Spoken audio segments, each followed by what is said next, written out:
Hi friends, welcome to our channel. இன்னைக்கு பாத்தீங்கன்னாக்கா தக்காளி இல்லாம சூப்பரான ஒரு நான்வெஜ் ரெசிபி பார்க்கலாம்.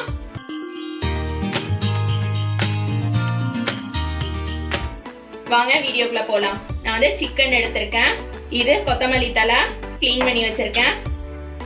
இந்த ரெசிபிக்கு ஒரு வெங்காயமும் 3 பச்சை மிளகாயும் எடுத்திருக்கேன். உப்பு தேவைக்கு 1/2 டீஸ்பூன் அளவுக்கு ஜீரகத்தூள் எடுத்திருக்கேன். 1/4 டீஸ்பூன் கரம் மசாலா, 1/2 டீஸ்பூன் மல்லித்தூள் எடுத்திருக்கேன். இஞ்சி பூண்டு பேஸ்ட் 1/2 டீஸ்பூன் எடுத்திருக்கேன். சிக்கன் வந்து க்ளீன் பண்ணி வச்சிருக்கேன். லைட்டா நடுவுல ஸ்லிட் பண்ணி வச்சிருக்கேன். இப்போ நம்ம ஒரு பேஸ்ட் ரெடி பண்ணோம். அந்த பேஸ்ட்டுக்கு க்ளீன் பண்ணி வச்சிருக்க மல்லித்தலையை சேர்த்துக்கிறேன். மல்லித்தலை 1/4 கட்டு எடுத்திருக்கேன். ஒரு வெங்காயம் எடுத்திருக்கேன். ஒரு வெங்காயம் சின்ன சின்ன கட் பண்ணிக்கலாம்.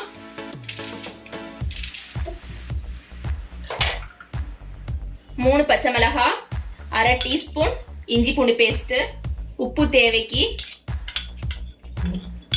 எடுத்து வச்சிருக்க மல்லித்தூள், கரம் மசாலா பவுடரு, ஜீரகத்தூள் எல்லாமே சேர்த்துக்கலாம்.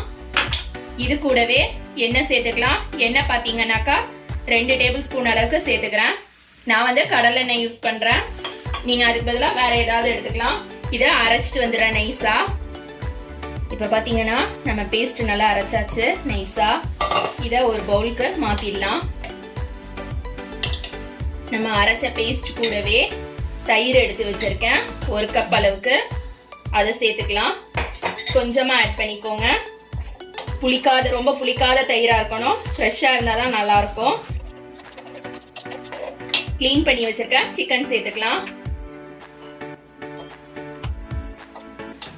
இந்த மசாலால சிக்கன் வந்து ஒரு 1/2 மணி நேரம் ஊற வச்சிடணும். சிக்கன் 1/2 அன் ஹவர் ஊறிடுச்சு. இப்போ ஊறின சிக்கனை நம்ம ஃப்ரை பண்ணணும். பேன்ல கொஞ்சமா எண்ணெய் சேர்த்துக்கலாம். ஒரு பட்டை, ஒரு ஏலக்காய், 2 கிராம்பு சேர்த்துக்கலாம். மசாலால ஊறிக்கிட்டு இருக்க சிக்கனை எடுத்து எண்ணெயில போட்டுடலாம்.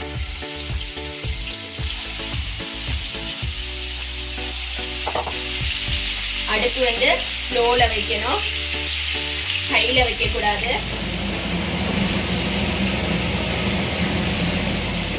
சிக்கன் பாத்தீங்கன்னா ஒரு 5 மினிட்ஸ் வந்து ஃப்ரை ஆயிருக்கு நம்ம ஊத்தின எண்ணெயில.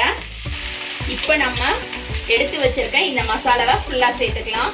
சிக்கன் வந்து இந்த மசாலாலே வேகணும்.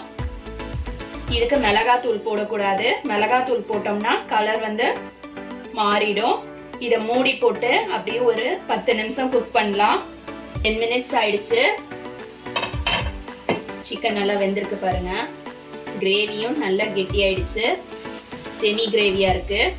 நான் இப்போ அடுப்பை ஆஃப் பண்ணிடுறேன். கலர் பாருங்க சூப்பரா இருக்கு. வாசனையும் மல்லித்தலை வாசனை ரொம்ப சூப்பரா வருது. இப்போ இதை நம்ம ஒரு பவுலுக்கு மாத்திடலாம்.